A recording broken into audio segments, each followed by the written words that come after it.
آئے تو صحیح نا، ان العبد اذا طرفا ثم تاب تاب اللہ علیہ۔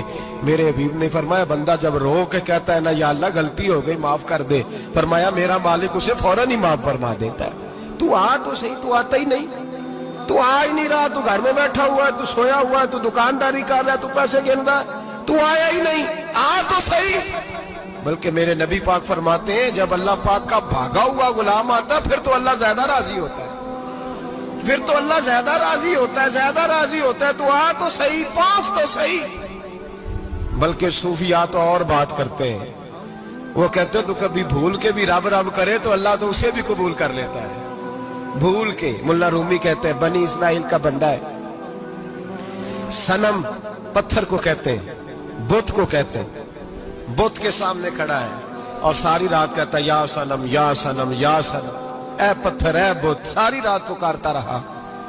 رات گہری ہو گئی، نیند کا غلبہ، تھک گیا، سونے کے قریب آیا تو غلطی سے منہ سے نکل گیا یا صمد، یا صنم کی جگہ نکل گیا۔ رب کریم نے فرمایا جبریل دوڑ کے جا، جو مانگتا ہے اسے دے دے۔ حضرت جبریل عرض کرتے ہیں مولا بھول کے تیرا نام لے رہا ہے، بھول کے لے رہا ہے۔ تو رب کریم نے فرمایا چل نام تو میرا ہی لے رہا ہے نا، میرا لے رہا ہے نا، یا اللہ وہ۔ اللہ کریم نے فرمایا جھوٹے کے سامنے ساری رات کا کھڑا ہے، ساری رات کا پکار رہا ہے، اسے کچھ نہیں ملا تو سچے کا نام لیا ہے، اگر میں بھی کچھ نہ دوں اور بت میں اور مجھ میں فرق کیا رہ جائے گا؟ جا جو مانگتا ہے جھولی بھر کے دے، نام تو لیا ہے نا۔ او بھائی تو بہانا تو بنا نا، او آ تو صحیح نا، تو یہاں آ جا، پہنچ جا، آ جا، بس بیٹھ جا، اس کی بارگاہ ناز میں حاضر تو ہونا، تجھے فرصت ہی نہیں۔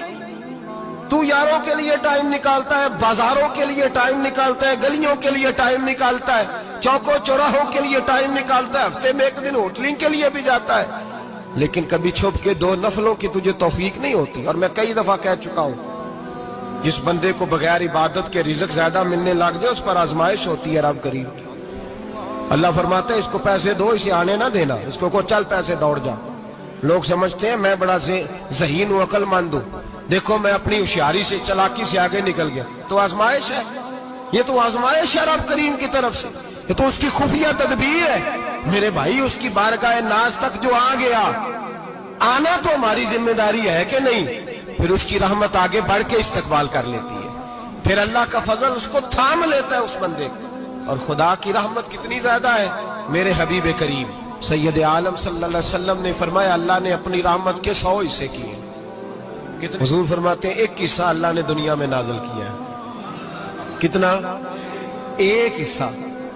فرمایا یہ جو ماں بیٹے سے پیار کرتی ہے، باپ بیٹے کے لیے مزدوری کرتا ہے، جو بہن بھائی کے لیے روتی ہے، یہ جو بیوی شوہر کے لیے دعا مانگتی ہے، یہ جو بچے ماں باپ سے پیار کرتے ہیں، فرمایا یہ اس ایک رحمت کا نتیجہ ہے، ایک رحمت کا نتیجہ۔ تو صحابہ کہنے لگے یا رسول اللہ وہ 99 کدھر ہیں؟ نبی پاک نے فرمایا رب کریم نے سنبھالی ہوئی ہے، قیامت کے دن تمہیں عطا فرمائے گا۔